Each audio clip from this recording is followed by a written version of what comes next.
tender my resignation effective immediately in this House. MP Dean Del Mastro steps down before he can be suspended in the House of Commons. An Israeli police officer is buried today after a car deliberately runs into pedestrians in East Jerusalem.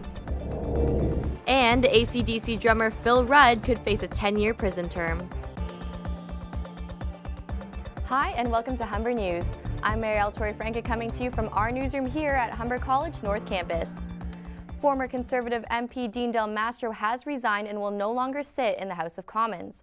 Del Mastro's resignation is effective immediately. Mr. Speaker, with appreciation and with humility and gratitude, that I tender my resignation effective immediately in this House. Del Mastro was convicted last week of exceeding campaign spending limits in 2008 and submitted a falsified document to cover it up.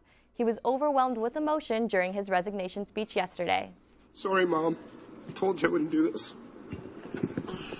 Del Mastro denies breaking election laws and plans to fight the conviction. He will get to keep his MP pension, which he can start collecting at the age of 55. More reports of sexual harassment are emerging in the wake of recent scandals in Ottawa. A political pundit has admitted on air that he was sexually harassed by male MPs when he was working on Parliament Hill as a young staffer.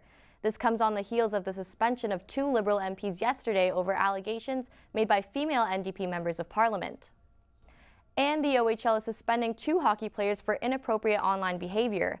Greg Betzold of the Peterborough Petes and Jake Marchmont of the Belleville Bulls have been suspended for 15 games each for making explicit and offensive comments to women on the dating app Tinder. The league says it takes issues related to respect, diversity, and harassment very seriously. Both players have made public apologies on Twitter. In Jerusalem, there are growing tensions after 3 car attacks in as many weeks. A police officer was buried today after being killed in yesterday's attack in East Jerusalem. Concrete blocks have been set up around public transit stops in an attempt to stop future car attacks. Residents say they're glad there are police officers, security from the light rail, and army personnel to keep them safe. Sources say Palestinians are accusing Israel of changing the status quo at a compound that houses one of Islam's holiest sites. Meanwhile, in Syria, the battle rages on. Iraqi Kurds have joined forces with Syrian fighters in Kobani to target the militant group ISIS. All eyes have been on the border town since the arrival of ISIS fighters last month. Here at home, more than 24 people are in hospital after a tour bus crash in New York State. The Trailways bus was making its way from Toronto to New York City when it collided with a car and tractor trailer overnight near Syracuse. The driver of the car is facing an impaired driving charge. It is not yet known if any of its passengers are Canadian. Overseas, a protest in London looks to be straight out of the V for Vendetta movie. Protesters wearing the famous Guy Fawkes mask clashed with police on the historic 5th of November. Demonstrators marched on the British Parliament, then made their way to Buckingham Palace. It's all about power, control, and they are psychopaths. The ones at the very, very top, they are psychopaths. They don't have empathy. They don't, this is nothing. We don't have democracy. That is rubbish.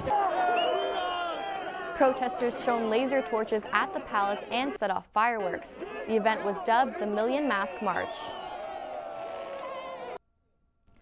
An AC/DC band member is facing charges in a murder plot. Australian drummer Phil Rudd has been charged in New Zealand with attempting to procure murder, which carries a maximum prison sentence of 10 years. Rudd showed up to his court hearing today wearing no shoes and not saying a word.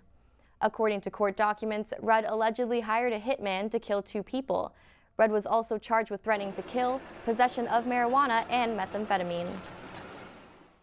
22 whales are dead after beaching themselves for a second time. New Zealand media says about 60 whales came on shore on Tuesday. Activists managed to get some whales back into the water, but 22 whales restranded on land. Reports say an event involving so many whales is rare. Closer to home, Aboriginal Awareness Week is in full swing at Humber College. The North Campus Student Center is bustling with the sights and sounds of a traditional powwow.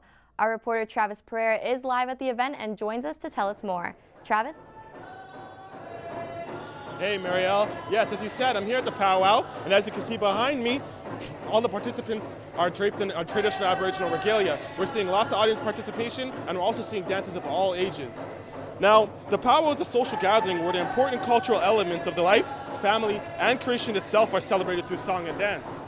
The Aboriginal elder advisor for the Humber community, Shelley Charles, says this expression of Aboriginal heritage is a shared experience among all Indigenous people.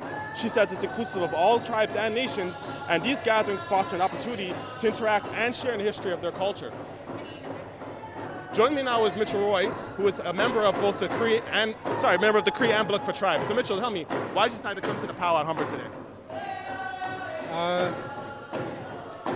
I don't really know. I kind of was not really forced here, but I kind of just was persuaded to come here. It's maybe the last time I can dance for the rest of the year, till next year. What's the significance of you taking part in this traditional practice? Just more keeping my culture alive and trying to introduce it to new people. New people such as myself. And I see that you're draped in wonderful traditional regalia. So explain to me, what's the significance of this the outfit that you're wearing? The outfit I'm wearing is a grass outfit, and basically it's supposed to represent the grass. It's kind of close, but yeah. It represents the flow of the grass, and back in the day, where it originated from was in Alberta, because that's where the big plains were. That's where my tribe was from, or both my tribes. And back in the day, there used to be grass, we wouldn't have lawnmowers back then. But so what we would do instead, we would go out there and just try to flatten down all the grass for a new campsite and stuff. Well, thank you, Mitchell. Appreciate it. The Humber Aboriginal Resource Centre puts on events such as the powwow to increase awareness about the Aboriginal heritage and its contributions that it's made in Canadian history. Live from the North Campus Student Centre, I'm Travis Pereira. Humber News, back to you, Marielle. Thanks, Travis. Meanwhile, at the Lakeshore campus, students are also getting into the Aboriginal Awareness Week. Karina Novish has the details. Dreamcatchers hold a deep meaning for the Aboriginal culture. It's more than just an art form that catches the bad dreams in the web and lets the good ones through. Christina DeCosta, an Ojibwe student, says it goes back to a really old tale about a grandmother who saved a spider. One day the spider came down and said, "Thank you to the grandma for saving my life." And for doing that, he says, "Take this web and leave it above the bed.